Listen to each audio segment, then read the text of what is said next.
Today's MetroNews television forecast is brought to you by Lou Wendell Marine Sales. We sell family fun. I'm meteorologist Brandon Weathers. Recapping Wednesday's round of rain, we had a daily record for Huntington with 1.85 inches, an inch measured for Morgantown, 3/4 of an inch Charleston, lower amounts observed near Clarksburg and Elkins. Additional flooding is the focus for the rest of today, Friday, and through Saturday night. This flood watch will be in effect with multiple rounds of rain that could bring locally higher totals. Widespread accumulation in this swath of purple, generally in the 1 to 2 inch range, with locally higher amounts possible. Some decrease in amounts going east, but east is where we look to for a more elevated concern in terms of damaging winds with severe weather the rest of this afternoon into the evening. After about 10 p.m., a lot of this quieting down from today's round. Then Friday, as we head into the late morning, afternoon, and evening, another active period with widespread showers and storms bringing heavy rain potential.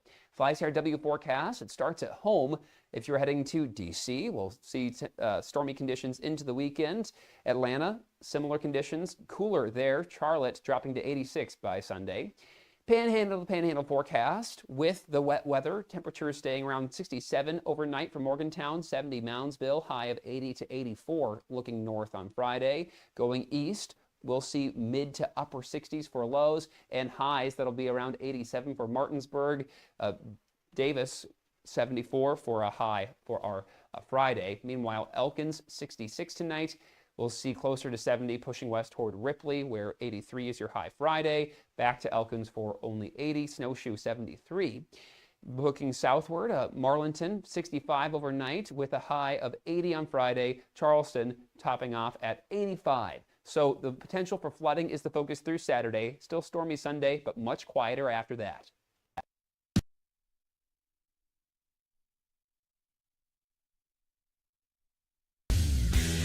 You own a boat because you love spending time on the water.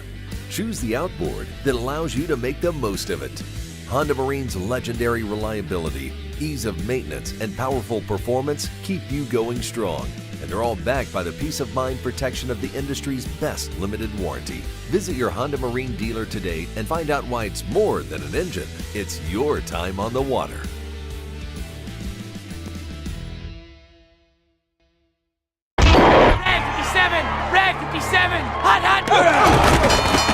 I don't believe what I just saw.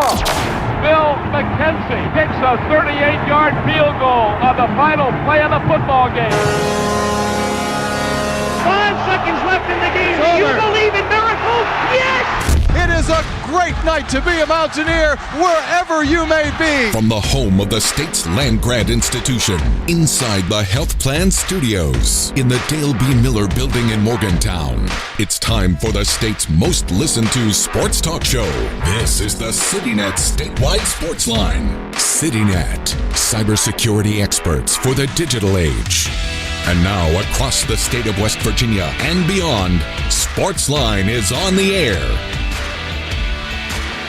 And good Thursday evening. Welcome to the CityNet Statewide Sportsline. I'm Kyle Wiggs. Joe Brocato, our co-host for the evening. And Joe, good evening. Honored to join the rotation of guest hosts for the week. Thanks for coming back. We, didn't scare you off. Not yet. From earlier in the week. We've got some guests to talk to tonight, some interesting discussions. One concerning Mountaineer baseball. We've kind of teased this all week and just now finally getting to it. Tyler Barnette of MetroNews and ESPN Plus will join us. We've had some questions about the baseball roster and about guys who may get drafted and about who's coming in. West Virginia, of course, has had unbelievable success in the transfer portal, dipping down to the lower levels in finding diamonds in the rough in terms of pitching, bringing them up, developing them, and then obviously winning a lot of baseball games. So we'll talk things over with Tyler Barnette. Also scheduled to join us here in the studio, Jeff Bailey is the longtime athletic director at University High School right here in Morgantown, and he has retired. And Jeff did a remarkable job in 30-plus years in that position, and we're going to talk to him a little bit and just kind of get his perspective on what that job is like, how it's changed, and athletics in West Virginia, because he's obviously got a very, very good perspective on that, being immersed in it the last 30-plus years. Talking to him a few minutes before the show, he seems less stressed, more at ease, at peace with everything. So it'll be good to catch up with Jeff and get his thoughts on his tenure and how the landscape of high school athletics shapes up now. He doesn't have to worry about getting the tennis and the softball schedules finalized. That's true. For the spring. And the text line's open, 304-TALK-304. Also, later in the show, we'll get Joe Brocato's 1 through 16. We're doing a very informal Big 12 media poll. Since the Big 12 no longer is interested in doing it, we're doing our own. So we've gotten the 1 through 16 from our other co-hosts so far this week, Greg Carey, Kevin Kinder, and myself, and we'll get Joe's 1 through 16 in the Big 12, and by the end of the week, by tomorrow, we'll have a very, very informal and a completely worthless Big 12 conference preseason poll. So basically, the number 6, if this is like 2 years ago, what happened with Arizona State, the number 16 team on this list should start celebrating. Right, they'll win the league. That's why they stopped doing the poll, basically, because it was, I guess, embarrassing. The team that was picked last won the league. So just throw it out the window. With us now, Tyler Barnette of MetroNews Sports and ESPN Plus. We're going to talk Mountaineer baseball a little bit with Tyler. Tyler, good evening. Hey guys, how's it going? All right. First of all, you worked the state high school baseball championships. Speaking of high school, got a chance. I believe you worked 3 of them. Got a chance to see all 4 of them. Your thoughts on what you saw from down in Huntington last month? Not only the change in venue, but the new format and the talent, the exciting games we saw down there. Marshall did a great job of putting that on. I mean, it was very welcoming. It just felt right at home down there, Jack Cook Field. It was just perfectly executed from all sides. A great facility, a great town, and everybody knocked it out of the park.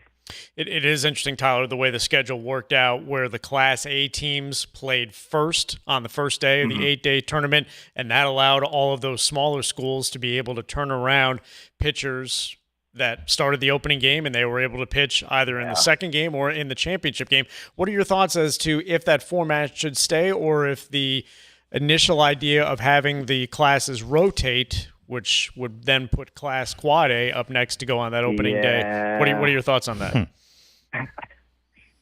As a small school guy myself, coming from a single A school, I understand there's not as many kids on the roster at that single A, double A level as there are at triple A and Quad A, and when you don't have as many guys on the roster, you don't have as many pitchers on the roster, so you've really got like 1 to 2 guys who you can go to. And, at old format, you only needed 2 guys to win the whole thing. Now you kind of have to dig into your pitching bag a little bit. So I think it brings out the best in the teams, but it also forces the coaches to coach more. You can't just let a guy go out there and ride. And if you're a single A school and you've got 1 guy, hey, you've got to limit his pitches because, hey, we've got 3 days rest here, and then he can come back and do this. And same thing for Quad A, Triple A, Double A. I think it adds more to the manager's plate, gives them a little bit, if you can play the chess pieces the right way, it gives you an advantage. One of the games of the year, Tyler, it happened to be the last game of the year, the Quad A state championship game. GW chased Morgantown all night long and finally caught them and won the game. What a fantastic contest that was. Oh, it really was. It was back and forth, and as it comes down to in those games, it's the team that was just better on defense.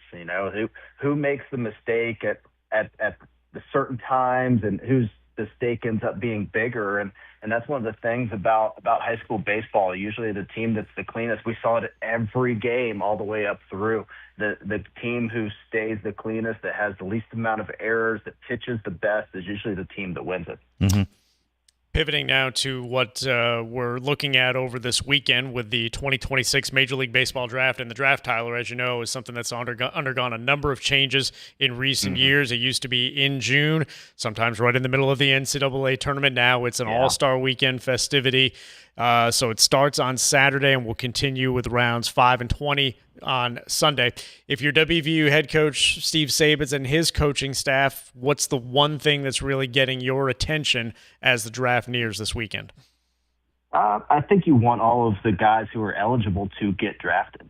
I think that sounds strange, but you want them to get drafted. You want them to have that profile, and then let the decision be up to them. You've got guys like, Armani Guzman, Max Yale, Dawson Montesa, all of those guys. You want them to get drafted, but you want them to also have the choice of whether to go play pro ball or to come back and build on what they did this year.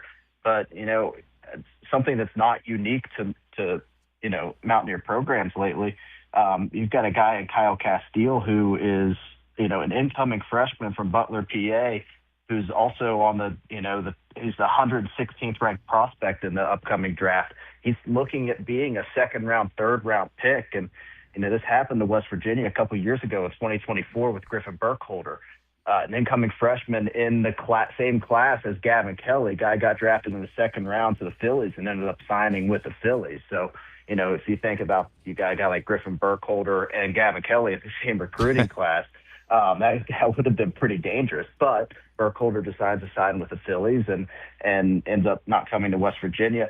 The same kind of thing is online right now with a guy like Kyle Castile, that incoming freshman. 6'4", 205. He's got a fastball that runs up to 95, and they really like that 11-5 slider or curveball that he's got. So he's a guy that's got what they call pitchability, and he's a projectable guy. So if you're West Virginia, yes, you want those guys to get drafted, but you also want them to come play baseball for you.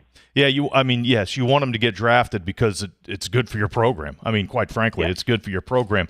Tyler, with Castile, it looks like he might be the highest. Of course, he's signed with West Virginia. He's not played yet here. He looks like he's going to be drafted the highest of anybody associated with WVU. And again, we all look at this through our gold and blue colored glasses, but I was a little bit surprised with Max Yale and Dawson Montesa and Armani Guzman in terms of where they're projected to be drafted. I thought it would be a little higher. Of course, there's only 20 rounds in the draft now. It used to be 40. Right. But there's a chance that these guys may be drafted in the later rounds or perhaps not selected at all. Well, the thing that you get whenever you've got guys that have been in college for any amount of years, really, is what are their options?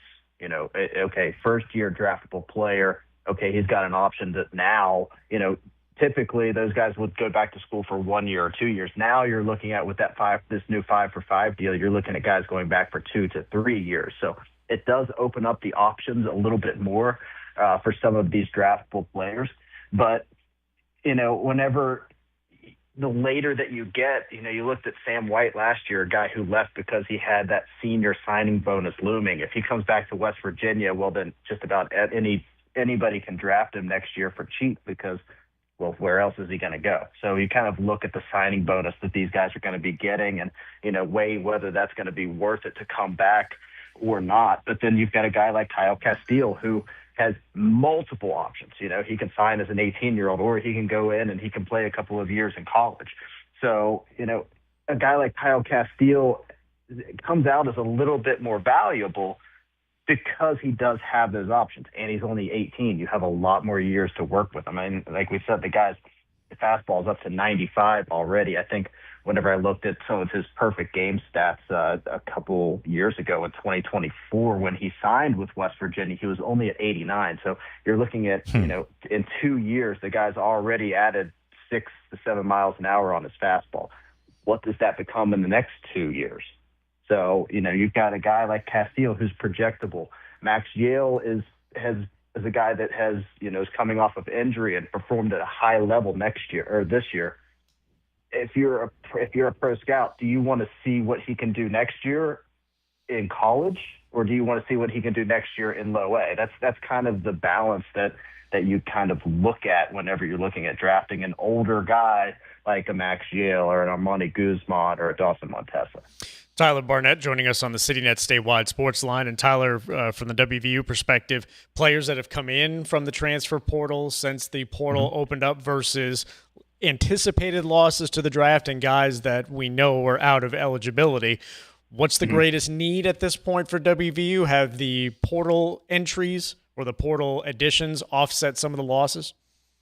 I think they offset the losses perfectly. I mean, you look at the guys that you're going to lose. You're going to lose an Ian Korn. Well, then you bring in an Austin Ziance, who's identical to Ian Korn. He's a Division III pitcher, but he's got pitch counts that are consistently in the triple digits, fastball, slider. His best pitch is his changeup. I mean, it's I've seen videos that it's a crazy changeup. I mean, it's a guy has guys throw changeups with 18 inches of horizontal break is disgusting, and he's sitting at 91 to 93. So he's a guy and he's got one of those big body guys who's got some that can go long into games. He's got 75 innings pitched and 68 strikeouts across the year. So if you want to say, okay, well, how do we replace Ian Korn? Okay, well, this is the guy. It's a carbon copy of Ian Korn. And then you go down to the Division II level, and you get guys like Drew Becker, Zach Whitney, and Robert Satin. The Drew Becker is the GMAC Player of the Year. You've got Zach Whitney, who's the New England 10 Rookie Pitcher of the Year with a fastball in the mid-90s, and then Robert Satin, who's a two-time D2 champion, who was originally a recruit to the Florida Gators, made 10 appearances as a freshman. So you've got guys with experience, and then now you add in that extra little wrinkle of the 5 for 5. These guys come in as seniors, but in reality, they're juniors. Ziance is a senior, but he's technically a junior. He'll have that extra year.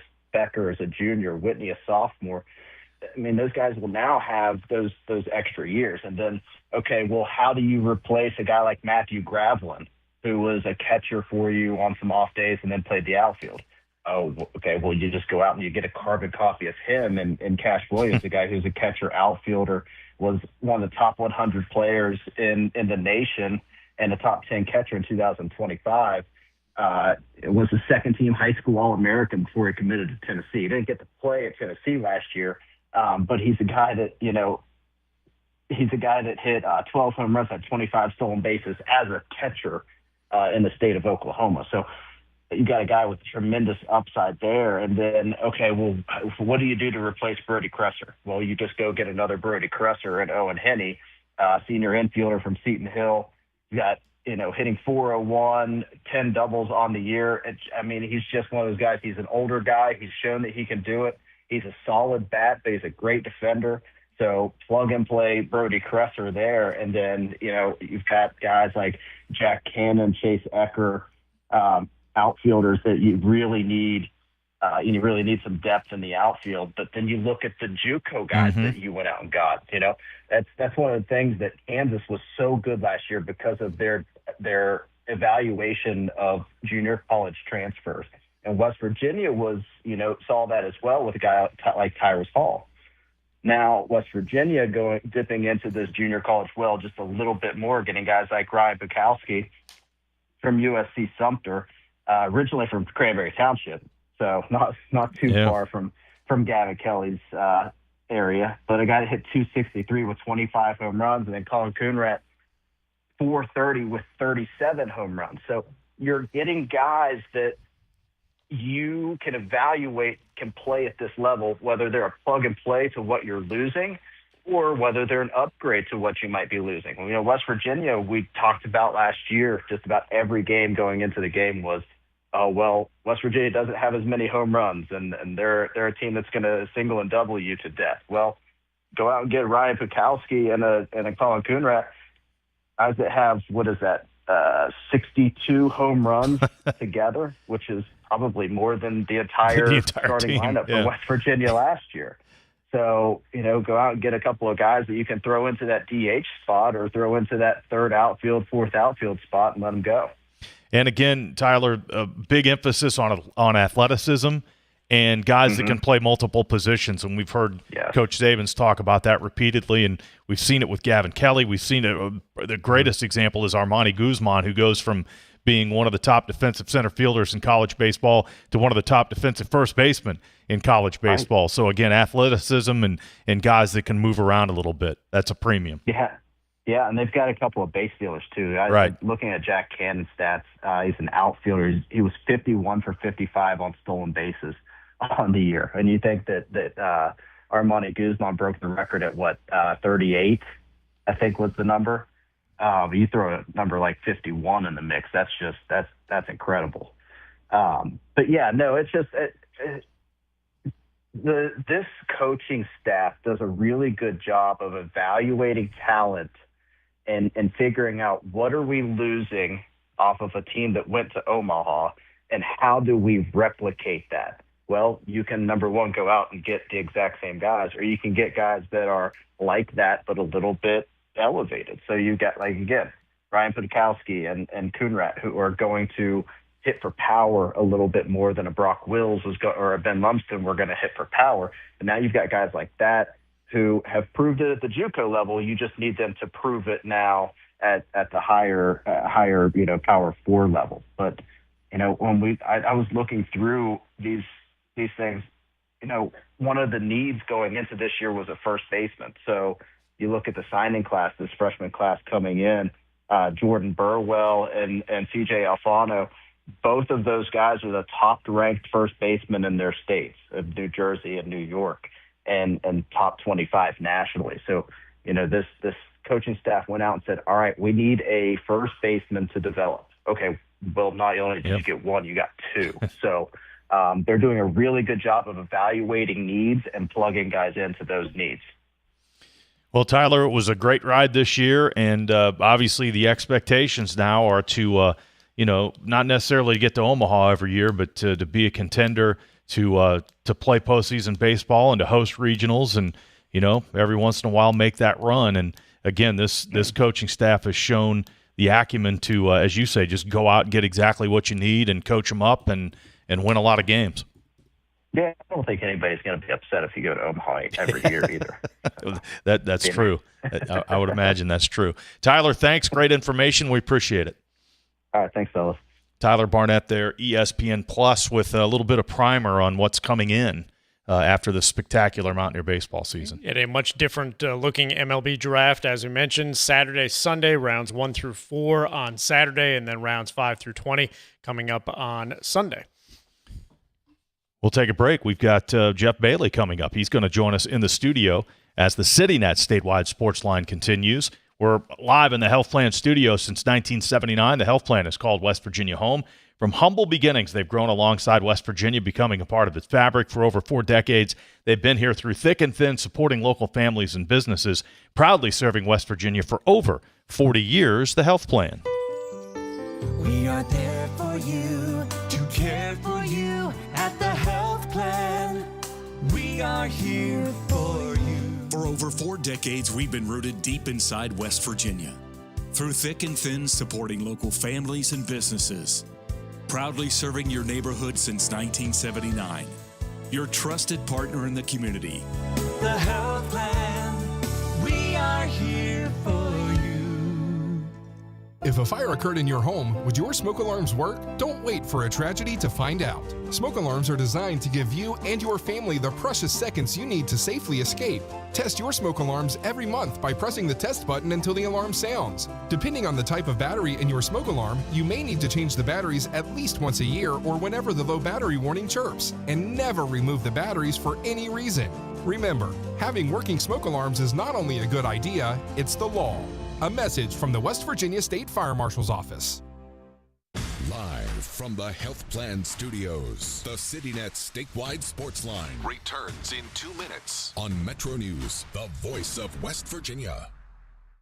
Need a truck that's ready for work, weekends, and everything in between? Right now at Dan Cava GMC, get up to $10,000 off select new GMC Sierra 1500, or save up to $4,000 off all new GMC Canyon Elevations, offering bold styles, advanced technology, and everyday practicality.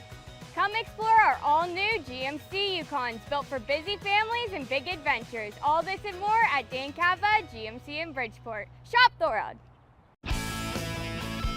What do you know about hot dogs? Because we've been all about hot dogs this week. I love hot dogs, and I love them with Miracle Whip. Oh, God, I forgot. Never mind. And onions. Okay. I actually, yesterday morning, I had a hot dog for breakfast at 6:45 with onions and Miracle Whip. And with that, we'll be back right after this. Join Dave Allen weekdays for midday on Metro News Television.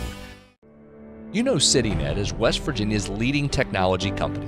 Whether we're managing IT infrastructures, protecting the critical data and networks of our region's businesses, or providing fiber broadband, TV, and phone services, we are your go-to experts.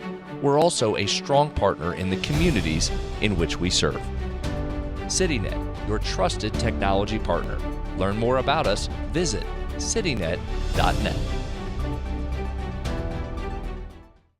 Looking for a show that talks about everything? You found it. By the way, I'm really happy to talk about this as opposed to Ryan's opinion that being a sports fan is a bad thing. He said that it kept him from being stressed about it, not that it was a bad thing. They didn't have the stress. And, I mean, I've seen you pace. Yeah, you're only 30 and you look like that. So true. Join Dave Weekly and Coop weekdays for Hotline on Metro News Television.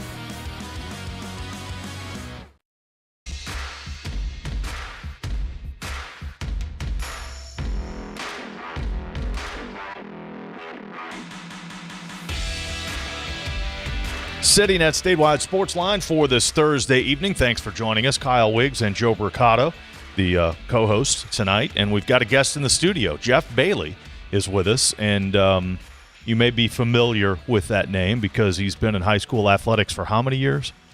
I've been at University High School for 31 years and 27 as athletic director, and coached for the 4 years before that, but athletic director for 27 years.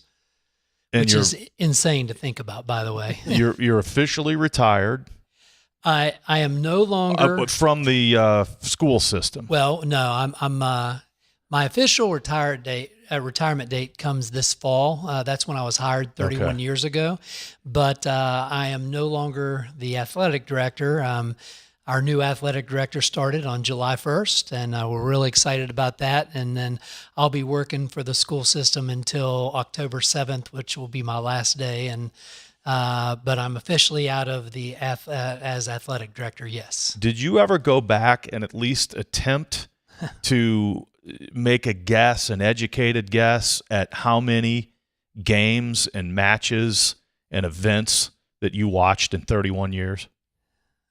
I did not, because honest to goodness, it would put me over the edge. Yeah. Just it would hurt to think about. But honestly, cherished every single one of them. So it's one of those where I might not remember all of them, but I remember bits and pieces of all of them. And it was a time that I will cherish forever. That's for sure.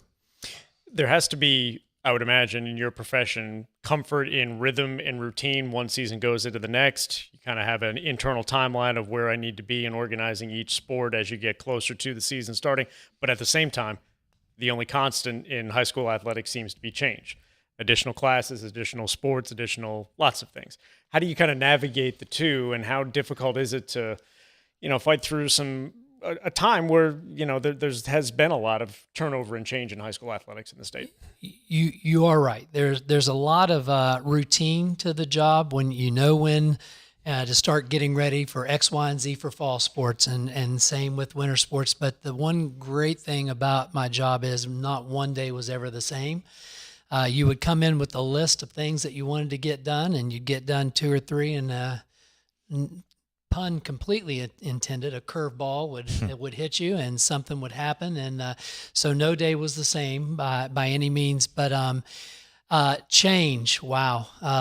27 years as athletic director, I've seen things come full circle and then start going different directions. And there has been a lot of change that has been good, and a lot of change that I haven't cared for and I didn't think was in the best interest of student athletes or the best interest of West Virginia athletics. But that being said, it was there and we had to deal with it. And it was a challenge sometimes, but a challenge that I really am proud of our coaching staff and our athletes that they've worked over, the 31 years I was in the high school. We definitely have had a lot of change in this state when it comes to athletics, but the one solid part about my job is and I'm not just saying this because I was there so long.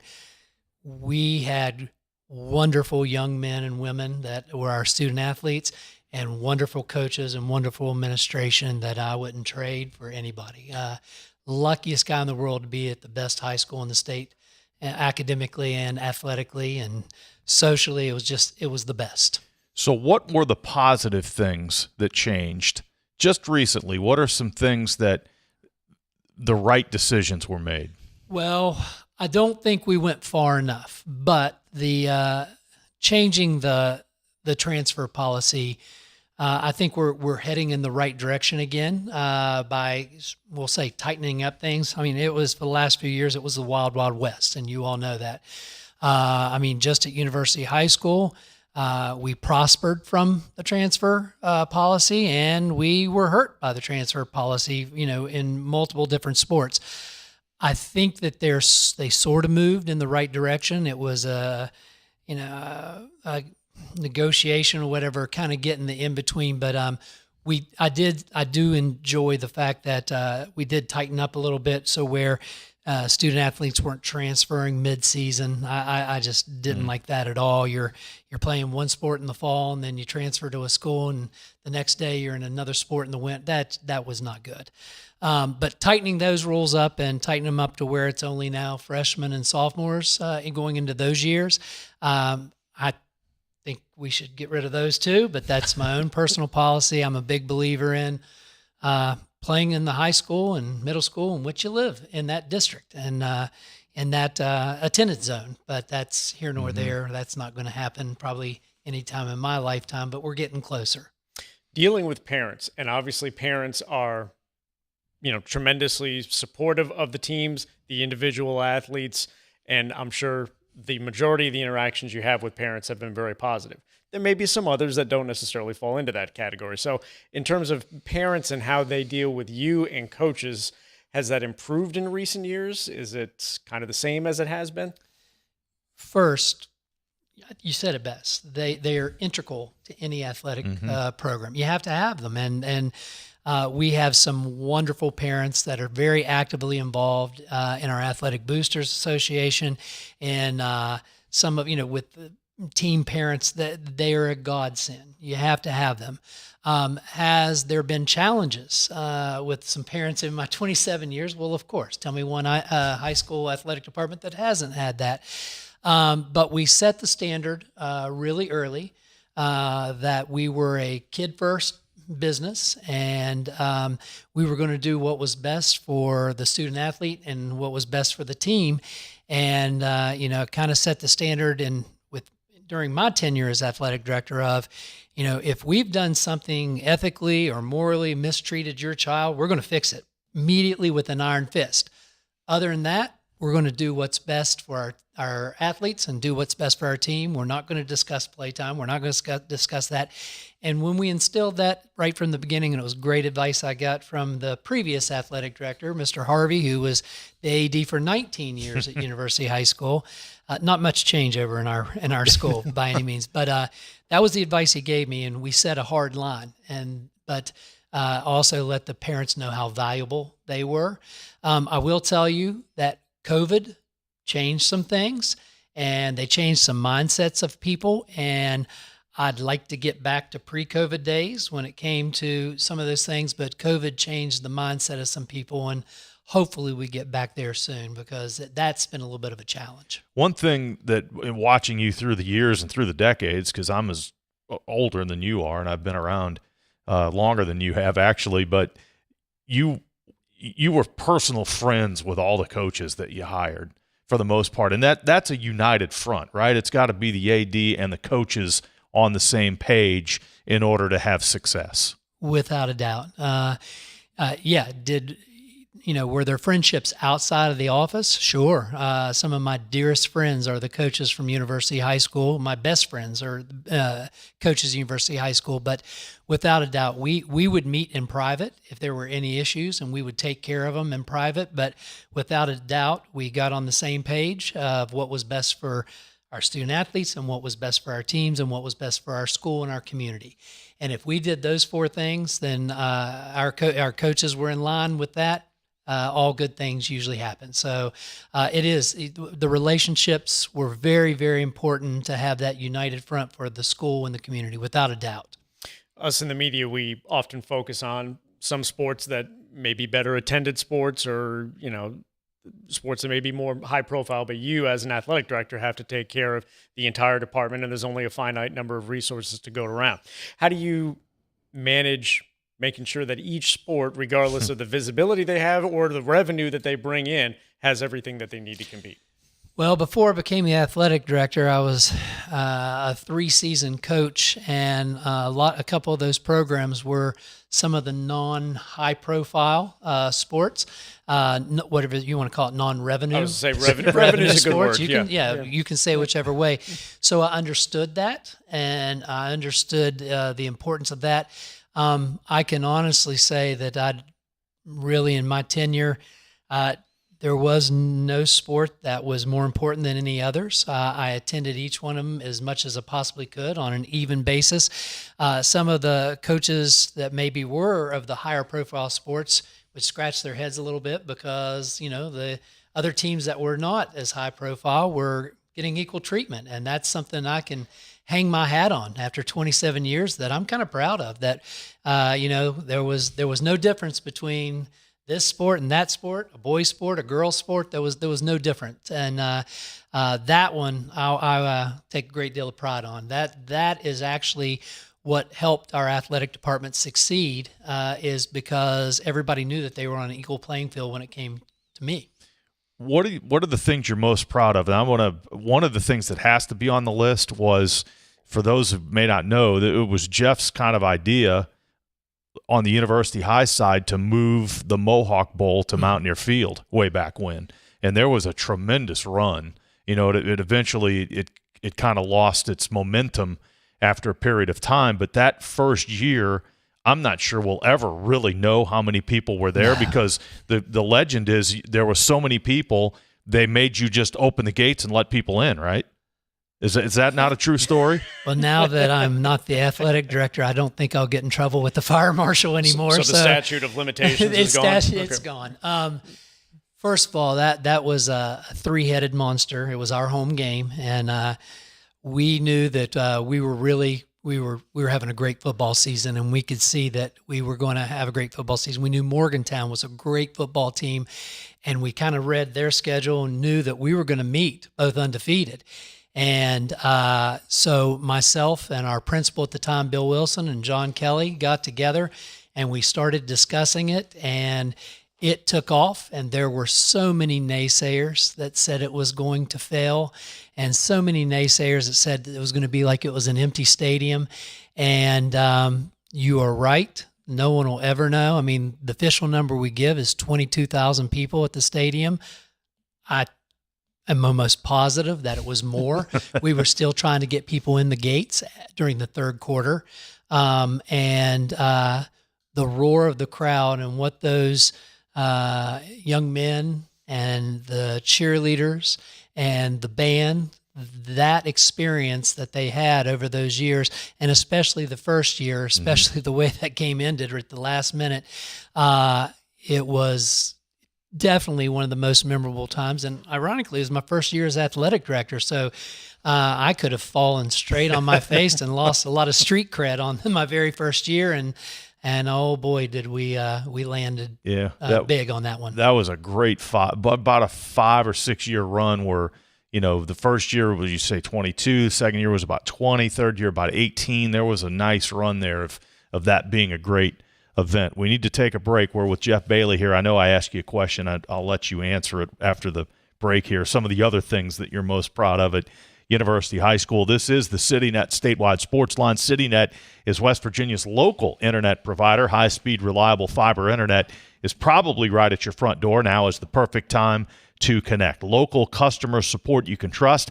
Fast, reliable fiber internet built for everyday life. When it's high-speed internet you need, CityNet.net connects, protects, and perfects. Hey, this is Brad Howe for your local internet provider, CityNet. High-speed fiber internet is probably at your front door, and now's the time to connect. Your tax dollars helped expand broadband access across West Virginia, and CityNet makes it real. More rural communities in West Virginia can finally get the high-speed internet they deserve. With free equipment, free installation, no contract, and local support you can trust. So whether you're streaming, working, gaming, or running your business, CityNet delivers the speed and reliability you need. When it's high-speed internet you need, CityNet.net connects, protects, and perfects.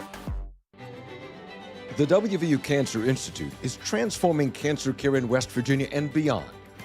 The state's top doctors deliver compassionate care and treatment using leading-edge technology and innovative research for patients facing colorectal cancer. From screening and early detection to advanced treatment and survivorship support, we're here for you every step of the way. Call 855-WVU-CARE. Answering a text or phone call while driving seems pretty harmless, right? But in the 5 seconds you took your eyes off the road to respond, you missed the girl riding her bike across the street. You missed the dog who darted into the road. And you missed the stop sign. And while it was just a ticket this time, it could have been worse. In fact, more than 700 people are injured in distracted driving crashes each day. Keep yourself and others safe. Don't drive distracted. Just drive. This message was brought to you by the West Virginia Governor's Highway Safety Program. Live from the Health Plan Studios, the CityNet statewide Sportsline returns in 2 minutes on MetroNews, the voice of West Virginia. WV.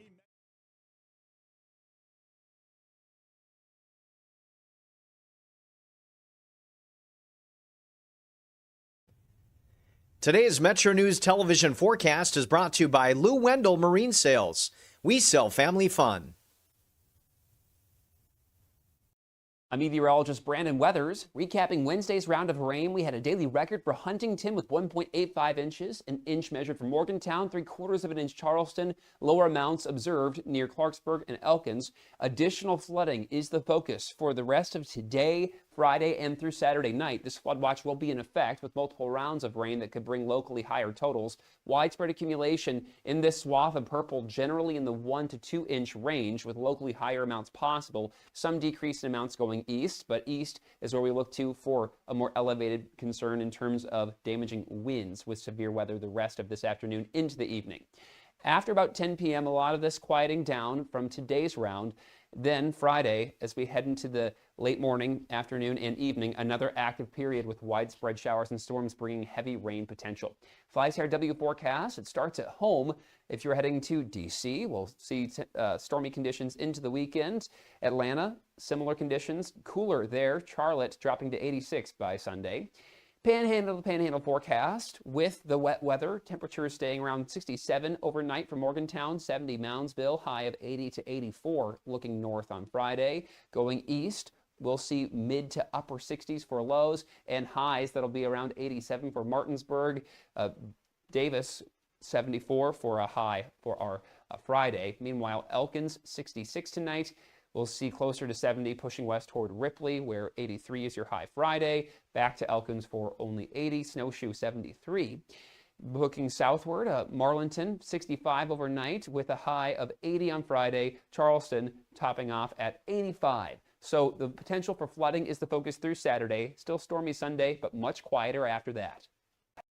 CityNet statewide Sportsline for Thursday. We're inside the Health Plan Studios. Kyle and Joe with Jeff Bailey, who 98% retired, 97% retired. You got a few office shifts to put in this fall, huh? I do. We're gonna officially no longer the athletic director, but retire officially October 7th, and we'll be doing some working for the county in that amount of time till my official last day, and pretty excited about it, but also it's bittersweet. Yeah, for sure. All right, well. Moving, having that run of success there at Mountaineer Field with the Mohawk Bowl, that's on your list. What else is on your list of the things you're most proud of? I would definitely say, moving to the new school and being a part of developing the athletic facilities, not only inside of the school, but being able to build our outside facility that we have right now with our stadium. Soon to be, baseball and softball and track, but moving to the new school and development of all of those athletic facilities, that's definitely one of the things that I'm really proud of and happy about. We really studied it, and you don't want to make any mistakes when you're doing it, and we've only found a few since we built it, so it was great. And then I would say that, and this is a tribute not to me, but to our coaches and to our student athletes. Before I took over as athletic director, University High School had one state championship in the 50s. And in 27 years, we had 31 state championships in those 27 years. But before that one, so that's one that I'm so happy for our coaches and our athletes in our community, because it shows where our athletic program has grown. Used to be where we used to be either competitive or sub-competitive in all sports. Now we're more than competitive. We're out to win state championships. And that's where the mindset's changed. And that's one that I'm really proud of our whole school community for. Question not to be taken seriously. Number of times that Kyle's broadcast partner, John Kelly, your former head football coach, threw you out of his office versus the number of times you threw him out of your office. Is it about the same, or is it weighted one way or the other? Well, John's my best friend.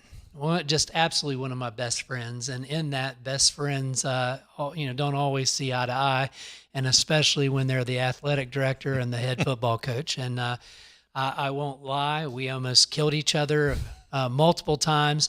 That being said, after a few minutes and we both calmed down, we were laughing with each other just a few minutes later and realizing how stupid that argument was. But one of the best coaches our school has ever seen, one of the best human beings our school has ever had at University High School, and one of the best human beings I've ever met in my entire life. So, good man. And yeah, you're not kidding, boy. Did we have our times and we went at it, but in a respectful manner, we'll call it. I would imagine that your phone's going to ring, not only from wanting help at University High, but perhaps the SSAC as well, as because you've had a history with them through the decades. People wanting to get advice. What's the right thing to do, right? What should we do? So looking forward, we'll put you in a consultant role. What are some things you'd like to see change or be different in terms of athletics in West Virginia? Well, first and foremost, my phone is always going to be on, and especially for our new athletic director. He's I cannot wait for him to start as he's starting his career. The changes I want to see that happen, we've already talked about one. I still think that we need to get a little bit more control over the transfer policy. We've went through our first year of these major super regionals and on all the sports, and I definitely think it needs to be changed, tweaked. We'll call it a little bit. Tweaked, yeah. There were some really goods that came with it, and then we found out in the spring that there's some not so goods with having a 10-team baseball or softball regions with weather and with teams that are 2.5 to 3 hours away. It was a bit much. And so, although it was great in some sports, boy, oh boy, was it a mess in others. And I'm hoping that the SSAC paid attention to that. I would love if they'd call me, because I have a list of everything that went wrong. And even we, we'll call it the North region, man, that's 10 great schools. And we have a text thread that now I'm off of, but we had a text thread that we shared. We had a lot of solutions about what was wrong and what was not thought out, and a lot of solutions. So I hope that the SSAC pays attention to the school members who have lived it and understand what the issues are with it. I would think they would listen to their member schools. I would hope so. All right, we'll take a break, and we've still got to get Joe's Big 12 football media poll here. We're going to do that. And we'll get your opinion on who you think is going to be in the conference championship game. How about that? I know you follow the Mountaineers real close.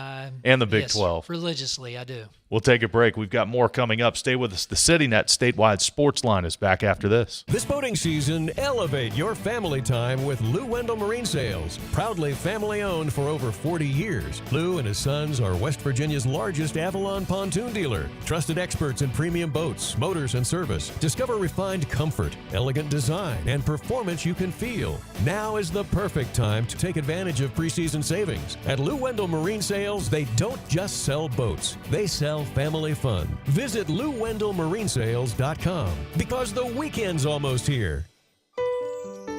We are there for you, to care for you at the health plan. We are here for you. For over 4 decades, we've been rooted deep inside West Virginia. Through thick and thin, supporting local families and businesses. Proudly serving your neighborhood since 1979. Your trusted partner in the community. The health plan, we are here for you. If a fire occurred in your home, would your smoke alarms work? Don't wait for a tragedy to find out. Smoke alarms are designed to give you and your family the precious seconds you need to safely escape. Test your smoke alarms every month by pressing the test button until the alarm sounds. Depending on the type of battery in your smoke alarm, you may need to change the batteries at least once a year or whenever the low battery warning chirps. And never remove the batteries for any reason. Remember, having working smoke alarms is not only a good idea, it's the law. A message from the West Virginia State Fire Marshal's Office. Live from the Health Plan Studios, the CityNet statewide Sportsline returns in 2 minutes on MetroNews, the voice of West Virginia. You own a boat because you love spending time on the water. Choose the outboard that allows you to make the most of it. Honda Marine's legendary reliability, ease of maintenance, and powerful performance keep you going strong. And they're all backed by the peace of mind protection of the industry's best limited warranty. Visit your Honda Marine dealer today and find out why it's more than an engine. It's your time on the water.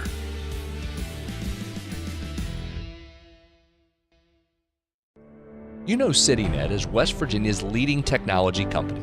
Whether we're managing IT infrastructures, protecting the critical data and networks of our region's businesses, or providing fiber broadband, TV, and phone services, we are your go-to experts. We're also a strong partner in the communities in which we serve. CityNet, your trusted technology partner. Learn more about us, visit citynet.net. We are there for you, to care for you at the health plan.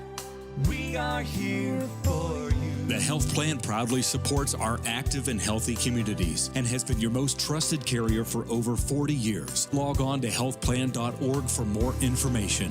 We are there for you, to care for you at the health plan. We are here for you. We're Panhandle Cleaning and Restoration, and we're gonna save you. We've got it down to a science, an absolute state of art. We do it all, restoration, cleaning, and reconstruction. When disaster strikes, just pick up the phone. We're Panhandle Cleaning and Restoration, and we're gonna save you.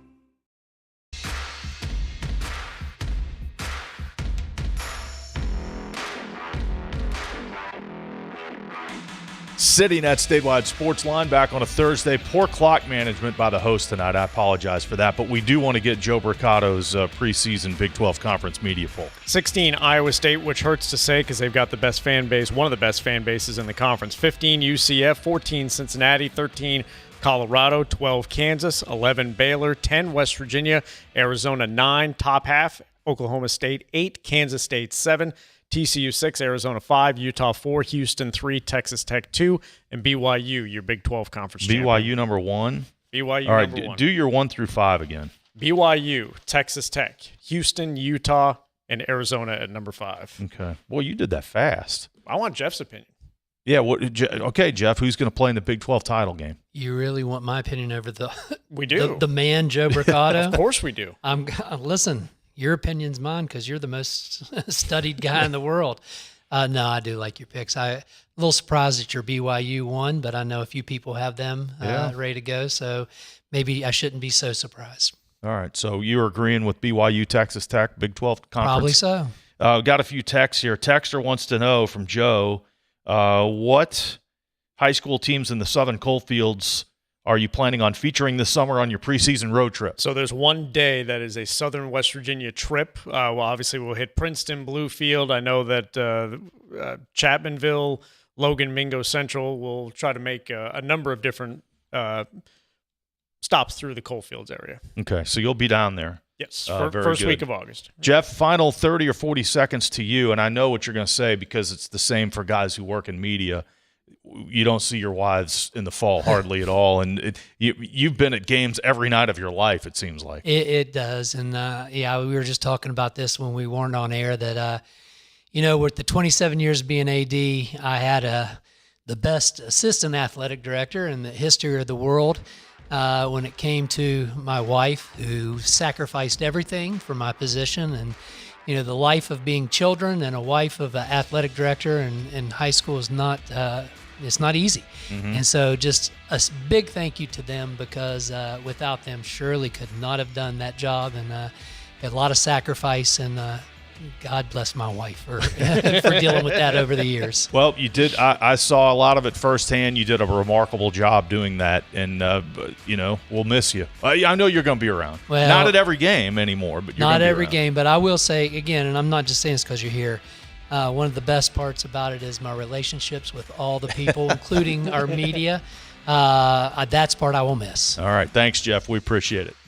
From the Health Plan Studios, the CityNet statewide Sportsline is an exclusive production of the MetroNews Radio Network. All rights reserved.